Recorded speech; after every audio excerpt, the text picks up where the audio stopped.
hindi halata na busog. Wow. Yan. Ang iba ng pahinga.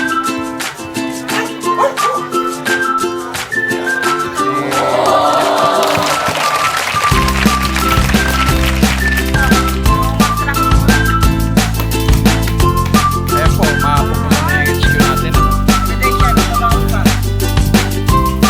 Pupuno na yung HQ natin.